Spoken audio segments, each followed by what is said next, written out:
Has Ali Khamenei vanished from the public eye just as the United States and Israel rained fire on Tehran and cities beyond? Or is his sudden silence part of a calculated wartime strategy? As explosions rock the Iranian capital, does the mystery surrounding Khamenei's undisclosed hideout signal fear at the highest level, or a deliberate move to operate from the shadows? Was Khamenei tipped off about the impending strikes? And did Iran's Supreme Leader relocate to a secure bunker just moments before Tehran was shaken by devastating blasts? As US military bases in Bahrain, Qatar, Kuwait, and the United Arab Emirates come under Iranian fire, is the conflict rapidly expanding into a full-scale regional war? And has the much-talked-about regime change plan reportedly backed by Benjamin Netanyahu and Donald Trump stumbled at the first hurdle, as Khamenei disappears underground instead of being forced from power? After months of escalating tensions and intense saber-rattling, the United States and Israel finally launched coordinated joint strikes across multiple locations in Iran on February 28, marking a dramatic escalation in the ongoing confrontation. Multiple powerful blasts were reported across central Tehran, and one of the strikes was said to have landed dangerously close to Ayatollah Khamenei's compound, sending shockwaves through the capital. However, a source speaking to Reuters revealed that Khamenei had been quietly moved to a secure and undisclosed location well before the impact, suggesting prior knowledge or preparation for the attack. No information has surfaced about where he was taken, when exactly he was relocated, or which security forces are now assigned to protect the Iranian leader in this critical moment.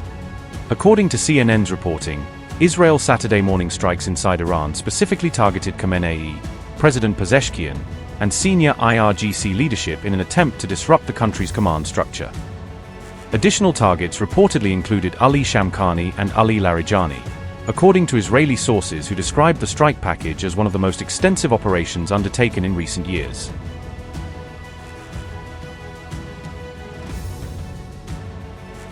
The joint action was first announced by Israel, with officials describing the operation as a series of preemptive strikes designed to neutralize looming dangers before they could fully materialize and spiral into a broader regional conflict.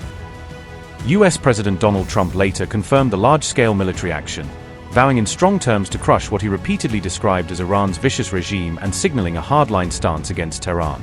"Our objective is to defend Americans by eliminating imminent threats," Trump said, emphasizing that the strikes were intended as a direct response to intelligence assessments warning of potential attacks against US personnel and interests. The coordinated US-Israeli strikes reportedly unfolded across two major fronts, with American forces targeting Iran's senior leadership and sensitive nuclear facilities while Israeli forces focused on complementary military objectives.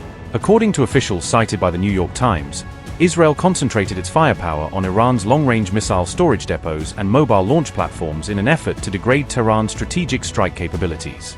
Explosions were first reported in the capital city of Tehran, before similar blasts were heard in Isfahan, Karaj, and Kermanshah, suggesting a wide geographic spread of the operation across multiple provinces. Soon after the strikes began, Iran issued a notice to air missions, and swiftly shut down its airspace to all civilian and commercial flights, citing security concerns amid the unfolding military escalation. In retaliation, the Islamic Revolutionary Guard Corps launched what it called a first wave of missiles and drones aimed at targets inside Israel, marking the beginning of a counteroffensive response. Iranian missiles were also reported to have targeted a US naval facility in Bahrain, according to claims carried by Middle East Spectator, raising fears of a widening confrontation across the Gulf. State-linked Iranian media further alleged that strikes were carried out against Al-Udeid Air Base in Qatar, Al-Salem Air Base in Kuwait, and Al-Dhafra Air Base in the United Arab Emirates, signaling a potential expansion of the battlefield. The latest offensive comes on the heels of last June's 12-day Israel-Iran war, a brief but intense confrontation that left the region on edge and was followed by repeated threats from both sides warning of further military action. Just a day earlier, Trump had publicly stated that he was not happy with the situation and made it clear that options ranging from regime change to the use of overwhelming force remained on the table, underscoring the volatility of the moment.